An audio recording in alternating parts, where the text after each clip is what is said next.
Hi, my name is Madison Hale. I'm 26 years old, and what I'm about to share with you is a true story, one that still makes my chest tighten when I think about it. It's about trust, family, and how one secret changed the way I saw everyone I thought. I knew I didn't just meet a stranger. I lived with him, I shared coffee conversations and comfort with someone I thought was a harmless roommate, but the truth? He was family, me father's hidden son, my half-brother, and no one told me before we begin. Please subscribe, like, and share if you enjoy true emotional stories that reveal how deeply secrets can cut. This story is written and edited by Dark Lifeside Diaries. It all started the summer I moved back to my hometown after college. New York had drained me, the endless rush, the rent, the cold strangers pretending they were friends.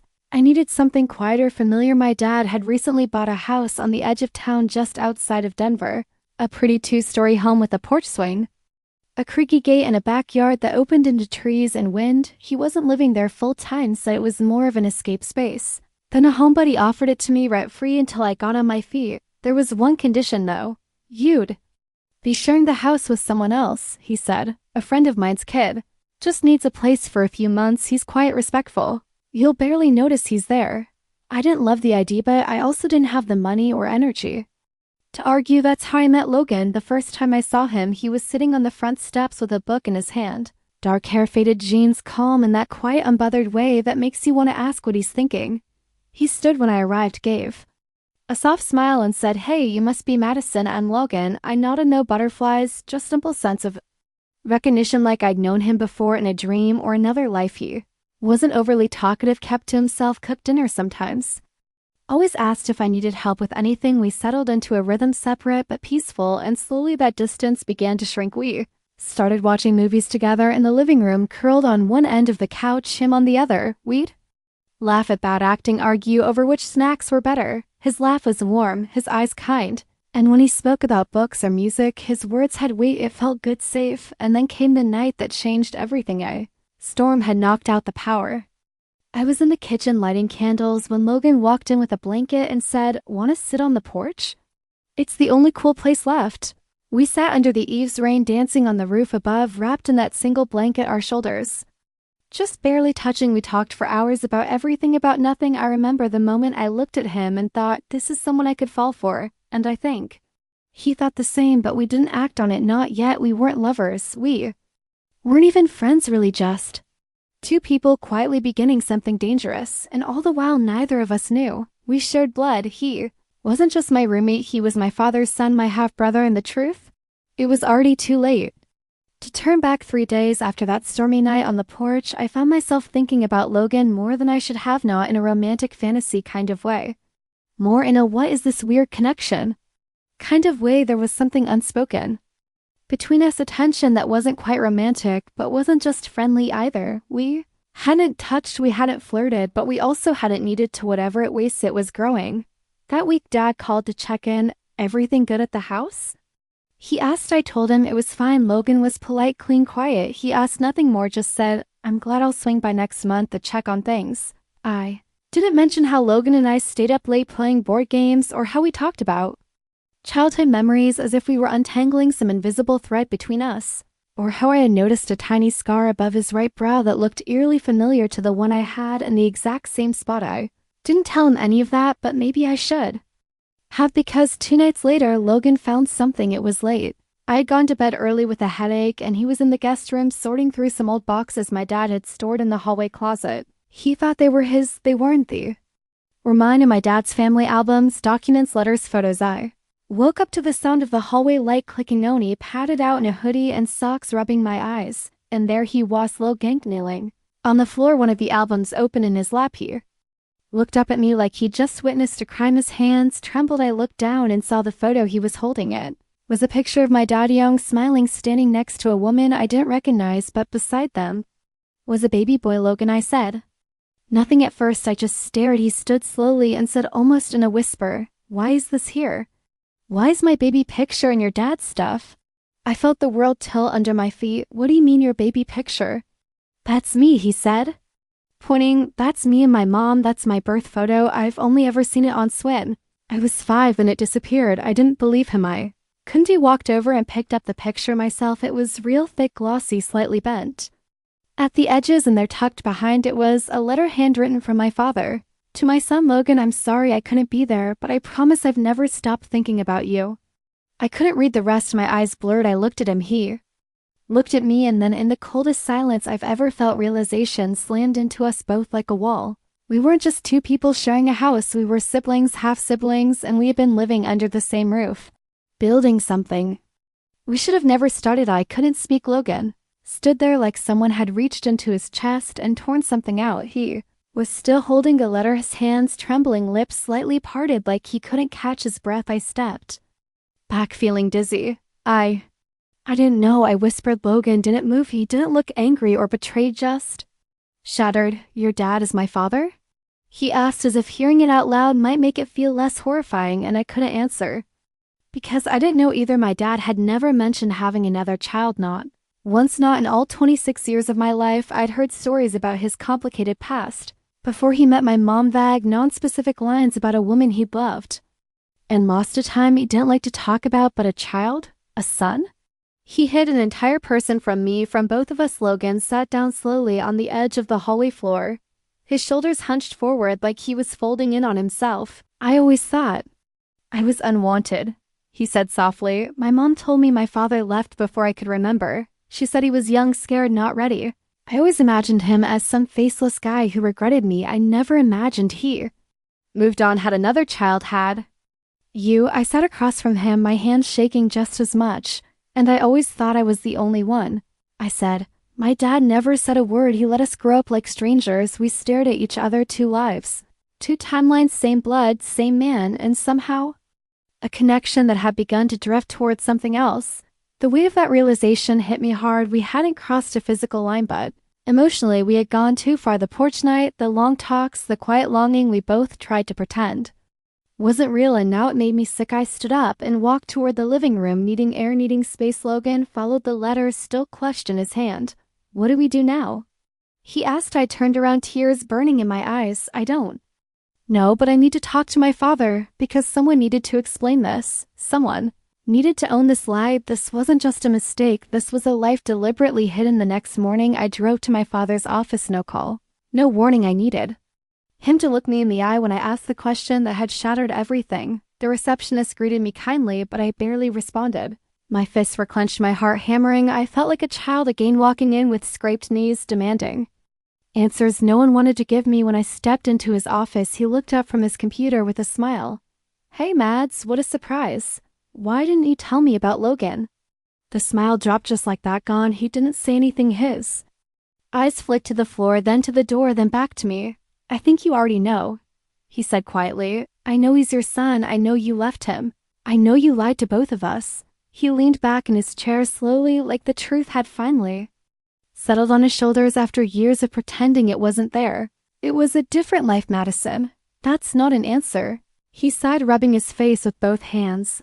I was 20. Logan's mom and I were together briefly, but we were never meant to last. When she got pregnant, I panicked. I didn't know how to be a father. I ran. I wasn't proud of it, and by the time I was ready to face it, she'd already left the city. There was no trail, no number, nothing. I thought maybe she didn't want me in his life. And you never thought to look harder? You never thought to tell me I had a brother?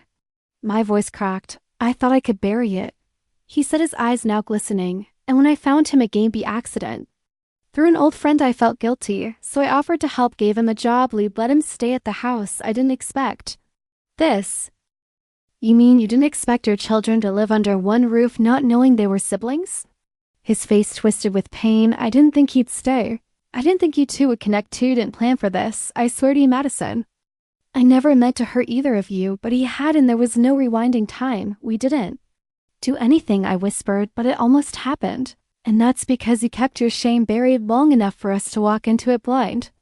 He looked down again, silent. What do we do now? I asked, my voice shaking. He didn't have an answer, because this wasn't something a father could fix with a hug, a dinner, or a few broken apologies. It was years of a missing truth. This was damage that echoed across two lives. I left his office without another word, and when I got home, Logan was packing. When I walked back into the house, it felt colder, not because of the weather, but because Logan had already made his decision. He stood in the living room with his bag slung over his shoulder. A few of his things were still on the counter: a coffee mug, a folded hoodie, a book I had once borrowed from his shelf. He looked up as I entered. "You talked to him?" he said. I nodded. "Yeah? And?" He asked, though I think he already knew. He confirmed everything, said he tried to bury the past, thought it would never surface. Logan let out a bitter laugh. "It always does. That's the thing about the truth, it doesn't rot underground it." Waits, I didn't know what to say. How do you speak to someone who once felt like a soulmate, now feels like a mirror you weren't supposed to find? "You're leaving?" I asked, though the answer was obvious. "I have to," he said. "Not because I hate you, not because I'm ashamed, but because staying here, pretending we can go back to how it was, it's not possible anymore." I swallowed hard there. Were no words big enough for what we were losing? I thought about all the nights we sat on the porch laughing about silly things, the way he quietly made tea when I had migraines, time he told me about the scars on his hands from climbing trees as a kid, scars I now realized mirrored my own childhood stories in terrifying ways. We were strangers once, then almost something more, and now we were family, but not the kind you write poems about, the kind born out of silence, mistakes, and a lie that no one had the courage to unearth until it was almost too late. "Where will you go?" I asked softly. "My mom's for now. I need space. I need to ask her why she kept this from me too." He looked around the room one last time, eyes scanning memories that now felt like landmines.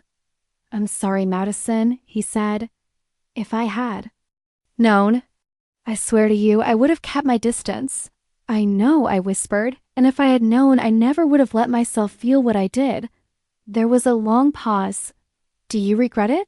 he asked. I took a deep breath, my voice cracking. "No, but I wish it had never happened."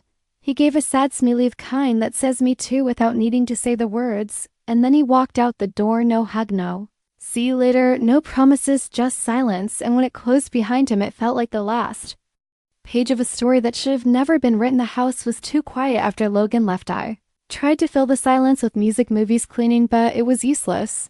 Every corner of the house still held traces of a pair of socks under the couches, half-used shampoo in the bathroom, a coffee ring on the kitchen counter from his favorite mug. You don't realize how much space someone takes up until they're gone.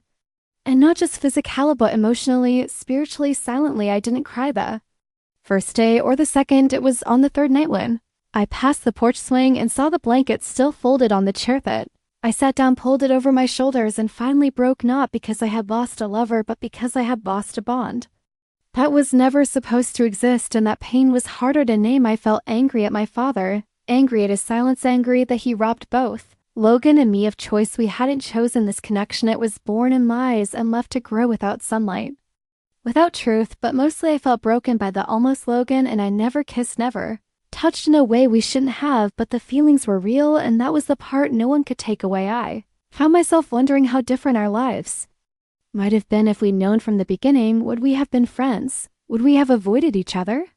Would the ache I now carried have simply never existed? One evening my father showed up at the house. I didn't want to let him in, but I did. He looked smaller, tired, like the truth had finally settled into his bones and made them heavier. He sat on the couch like a guest. "You don't have to say anything," he said. "I just wanted to tell you that I was wrong and that I'm sorry for what I did to Logan and for what I did to you." "You didn't just lie," I said. "You let us walk into something blind. You let us bond. You let us feel things that people shouldn't feel for their own blood." He nodded slowly. "I was afraid. I thought hiding it would protect everyone. But secrets don't protect, they poison." We sat in silence for a while. Eventually, he reached into his coat pocket and handed me another letter. "Logan sent this," he said. "He didn't want to text," said he didn't trust words on screens anymore. After he left, I sat on the porch swing and opened it with trembling hands. "Madison, I don't know how to describe what I feel. It's not just grief or shock. It's this strange sadness that has no name. I don't regret knowing you. I regret the world we were given. Maybe one day when we've both healed, we'll meet again as strangers, not as something forbidden, but as what we truly are. Two broken pieces of the same man's legacy. Take care of yourself, your almost friend, Logan." I read it twice, then again, and I realized something. This story hadn't been about forbidden love. It had been about the price of silence and how truth, no matter how painful, must always come before the damage is done. It's been 6 months. Logan never came back to the house. My father still texts me once a week. Short messages, careful ones. We're rebuilding, but not from trust. From truth finally, some wounds don't bleed anymore, but they still ache when it rains. I still think of Logan sometimes, not in the way I used to, not in that breathless, forbidden swain. I think of him like a story. I was once on a chapter that taught me more about myself than anything else ever could, because this wasn't just a story about a secret, it was a story about identity, about what happens when your past sneaks into your present and tears open your future, about the parts of love that aren't romantic, the ones that confuse you, test you, and sometimes break you. I haven't tried to contact him, but I did something else. I started writing again. Journaling told a story is enough for anyone else but for me, because I had to let go of the narrative I had built in my mind, the one where Logan and I were something that could have worked. We couldn't, and that's okay, because sometimes the most powerful love is the one that chooses to walk away before it does any more harm, and the most healing moment is when you learn that your story doesn't end with someone else walking out. It begins when you decide to keep walking forward. I don't know where Logan is, and maybe I don't need to. Came into each other's lives like a lightning strike, brief, brilliant, and terrifying, and though it left a mark, it also lit up a part of me I didn't know existed, the part that knows who I am without him, without lies, without anyone else's permission. Thank you for joining us. This story wasn't about happy endings, it was about real ones, the kind that leave you a little cracked but also a little more whole. If you made it to the end of this story, thank you. Your time, your heart, your men, they all matter. Let me know what part of this journey hit you the hardest, the betrayal, the almost love, the moment of letting go. Comment below. Let's talk about it, and forget to subscribe for more powerful true life emotional stories. Like, if this story spoke to you, share with someone who needs to hear this truth. This story is written and edited by Dark Life Side Diaries.